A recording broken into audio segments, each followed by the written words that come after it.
Hello and welcome to National Hog Farmer at the Slat Level. I'm Ann Hess. We invite you to join us in this new video series where we dig into the dynamics behind the daily operations of pork production. From breeding to grow finish, we'll take a slat level view with boots on the ground industry experts on the opportunities to improve performance, production, and profitability. Today, our topic is feed mill biosecurity, and on hand we have Trey Kellner, a swine nutritionist with AMVC. Welcome, Trey, and thank you for joining us today. Hey, thanks for having me, Ann.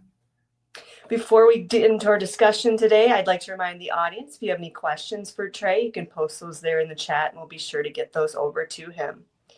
So, Trey, for those who might not be familiar with AMVC, tell us about the Swine Health Services Company and your role there. Sure. So with AMVC, I serve as our swine nutritionist and our managing partner for our nutritional services division. So one of the hats I get to wear is toll mill evaluation and biosecurity at the feed mill level.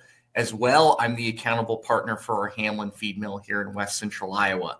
So I'm not only evaluating our biosecurity, but am the accountable person for our biosecurity.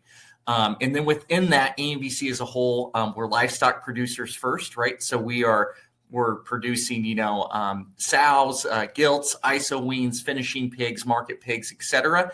And then as well, we're providing services for independent, family farms all across the U.S. from Ohio to California and from North Dakota clear down to Arkansas in terms of veterinary support, employee support, nutritional support, logistics support. And then as well, we have a livestock construction division called Midwest Livestock Services. So a little bit about me and a little bit about what we try to do every day.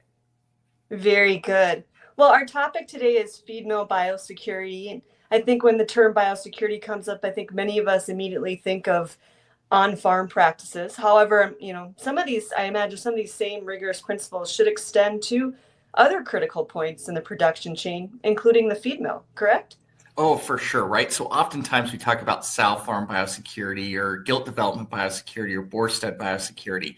The one constant at every farm, whether it's nursery, a finisher, a sow farm, et cetera, is feed. And how does it get there? A feed truck, right? So all that's coming from a common feed mill. So every farm, regardless of the situation, has the issue of how do we best deliver feed in a biosecure manner each and every day. So we're going to be looking at some videos here of even before you get into the feed mill, there's some precautions you need to take, some safety equipment you should put on. What are some of those biosecurity measures that we need to consider specifically if you are coming from the farm? Oh, for sure, Ann, right? So we should treat our feed mill in terms of biosecurity and entry points, just like we do a sow farm. So first with people, right? We should have a downtime requirement. We should have those people enter in a safe manner, whether that's using clean dirty lines, a bench system, or foot mats with disinfectant, et cetera. We need to ensure that foot traffic, that they're not wearing shoes that they were on a site with livestock recently, et cetera, right? And then and we'll get into this later, with every input, whether that's equipment, whether that's ingredients, whether that's, different things that we're using throughout the mill process, just like we would with a sow farm, right? We need to make sure that those inputs, whether they're ingredients or tools that we may use or whatever it may be, are brought in a biosecure manner, that they're tracked, that they're logged, that they have appropriate downtime, and then that we're ensuring that they're not providing a risk that can somehow get in that feed or on the truck or on the driver or whatever that may be, and then somehow going to our farms. I'm just going to pause there. Sarah, you still with us? Because we didn't get before you even enter a feed mill, there's some precautions you need to take, some safety equipment you should put on. What are some of those biosecurity measures we need to consider specifically if you are coming from the farm? Oh, for sure. So here's an example of how we have a visitor log, right? So we talked about footwear, right? So we need to have footwear that hasn't been around any livestock or any livestock sites or any potential. We need to make sure that then that clean footwear is properly disinfected, as you see here, and that those foot mats are routinely cleaned out and provided fresh, disinfectant material on a daily or at least a semi-weekly basis, right, to make sure that that's appropriate. Then we also need to make sure that, hey, safety first, right? So proper PPE. So whether it's safety glasses, helmets, visibility vests, whatever that mill may require, we want to make sure that we're safe first and foremost. So in this next set of videos, you have all the palettes of ingredients, additives, both dry and liquid here. What are some things we should be looking for in terms of biosecurity, feed quality? What kind of data are we collecting in terms of maybe lot numbers and dates? Sure. So first we need to do a secure supplier selection criteria before, these ingredients are brought in. So we need to work with our suppliers to make sure that their warehouses and transportation in meets our biosecurity thresholds and standards. Then we need to do a visual inspection of every pallet, every bag, and every tote that's brought into our facility, as you see here in this video. And then if needed, we need to isolate it for a period of time before we use it. And then also we write the date and we track every, tote, bag, or lot number that we get and track that as part of our software. So we want to make sure that, if there is any issues or concerns, that we have that correctly tracked and can pull that lot number and the date we received it appropriately. We also want to make sure that we're using product in a timely manner as well, right? And that we're feeding our pigs and our sows as precisely and as accurately as we can. So let's take a look at the receiving area. I know this is often called a critical biosecurity zone. Walk us through the protocols here that need to be taken with trucks, material, personnel coming into the mill. Are there areas within the mill that should be off limits? Yes, so most feed mills that are producing a large amount of feed are going to receive distillers, soybean meal, salt, or limestone almost on a continuous basis, right? So we might, at the Hamlin feed mill, take 30 to 35 receiving trucks per day. Right. So we need to make sure that those receiving drivers, A, are following our biosecurity guidelines in terms of footwear, not being around livestock, et cetera. And then B, that we make sure that foot traffic or that truck traffic stays in that isolated area. So that first video that you saw, we actually, our receiving employee has a separated office to where there's no foot traffic contamination. Everything is printed off separately in that office and handed through that window, as well as you previously saw that, we have pits that are specifically designed to be narrow. So they have no tire traffic going over them.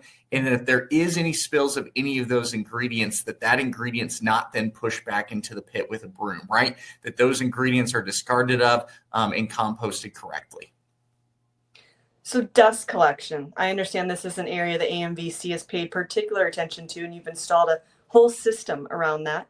Walk us through here in this video how the process works at the mill and why it's so crucial to feed biosecurity. Sure. Yeah. So look, once again, let's think about biosecurity from the sow farm level, right? There's a lot of systems that have spent a lot of investments in terms of filtration, right? In terms of trying to prevent, those dust particles and air particles that may have viral contamination from entering the facility.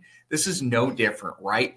If a feed mill does have a virus that is circulating, feed mill can be quite dusty, right? And that virus can attach to those dust particles and then potentially be spread, whether it's a micro ingredient or a macro ingredient or corn or distillers, et cetera, somehow get into that feed within the pits, within, the openings within that feed system, and then get to our farms. Second of all, it's human safety as well, right? So A, we want to try to reduce any dust material in terms of any explosion risk. And then B, we just want respiratory health. We want a good, clean environment, basically, right, for our employees, right? So we don't want any of those particles being potentially breathed in by our employees. We want to make sure that the air in that feed mill is just as good as it is in their homes. Kind of safe for the people and safe for where it's going next on the farm. Exactly. So load out. I imagine this is an area that needs to be managed through traffic control, vehicle sanitation, maybe managing spills and proper handling of the ingredients. Detail for us all the procedures that should be in place during loadout in terms of biosecurity. Is there an area that needs to be clean and disinfected between each load? And once the truck is inside, do we need to keep it closed off, secure? Oh, for sure, right? So as you see, first and foremost here, this is a closed facility, right, where these doors are only open for the 15 seconds where the truck enters and exits, and that's to reduce bird and rodent, entering, right? So that's one thing that we haven't talked about, right?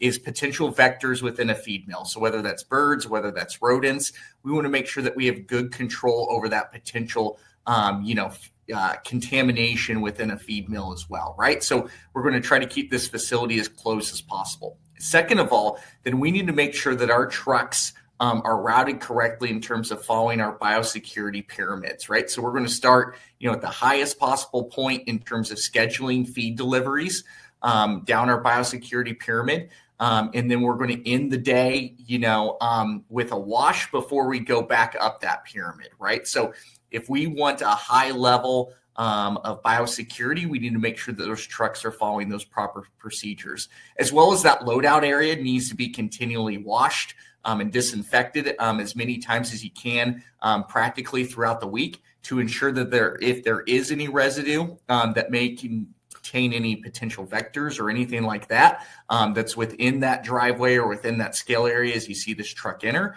that's appropriately seen. As well as you saw the previous video, we use a GPS truck traffic software, which not only ensures that our trucks are following the proper routes, but we're able to biofence any areas that we're concerned about, such as packing plants, rendering facilities, sites that we know that may be currently shedding viruses, et cetera, to ensure that that truck is taking the most biosecure route possible. We also use it for practical reasons, right? Making sure they're not going down minimal maintenance roads, that they're not going, down roads that our bridges are out, et cetera. But it really helps us make sure that our trucks are following the most biosecure routes possible from getting to the farm and then back to the mill.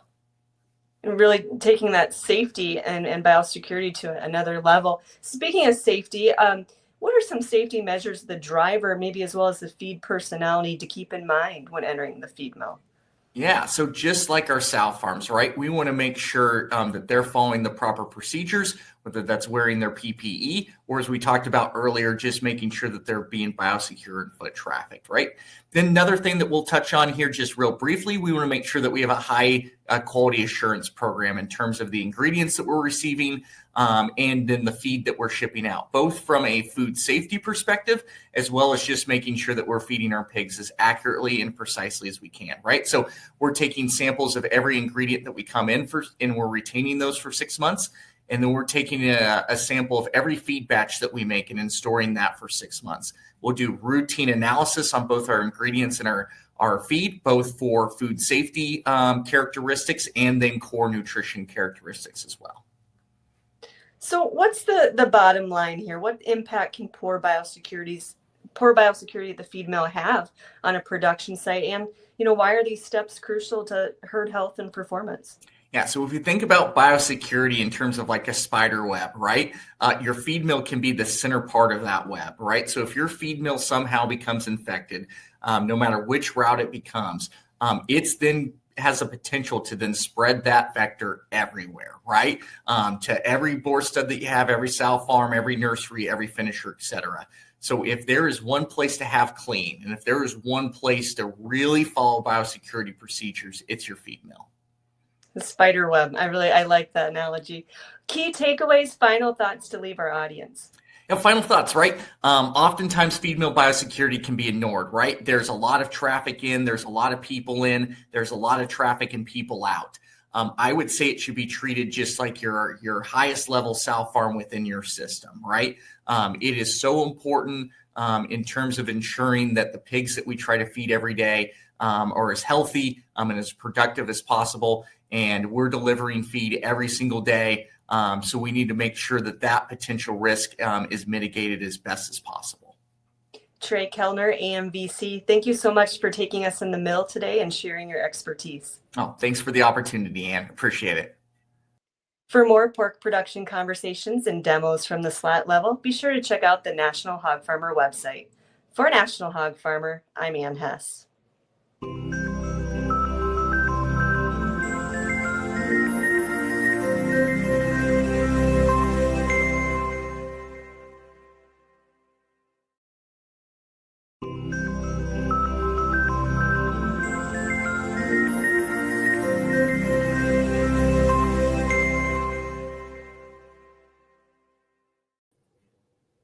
Hello and welcome to National Hog Farmer at the Slat Level. I'm Ann Hess. We invite you to join us in this new video series where we dig into the dynamics behind the daily operations of pork production. From breeding to grow finish, we'll take a slat level view with boots on the ground industry experts on the opportunities to improve performance, production, and profitability. Today, our topic is feed mill biosecurity, and on hand we have Trey Kellner, a swine nutritionist with AMVC. Welcome, Trey, and thank you for joining us today. Hey, thanks for having me, Ann. Before we jump into today's discussion, I'd like to remind the audience you can post any questions you may have in the chat, and we'll be sure to get those over to Trey. So, Trey, for those who might not be familiar, why don't you tell us a little bit about AMVC and your role there? Hey, thanks, Ann. Yeah, so quickly, my role, I'm our swine nutritionist and our managing partner for nutritional services. So part of that role is to oversee our toll mill relations and ensure that our biosecurity procedures are being followed accordingly. As well, one of the hats that I wear is I'm the accountable partner for overseeing our Hamlin feed mill in West Central Iowa. So as well, I'm in charge of ensuring that our biosecurity practices and protocols are being followed at the highest level each and every day. Then a little bit about AMVC. We're livestock producers at our core. So we raise sows, iso-weans, feeder pigs, and market pigs, as well as then provide services to independent family farmers, whether that's nutritional expertise, which I would help lead our efforts on, veterinary expertise, employee services, as well as we have a construction division, Midwest Livestock Systems, in which we help do retrofits and turnkey construction designs as well. So a little bit about us and a little bit about me briefly.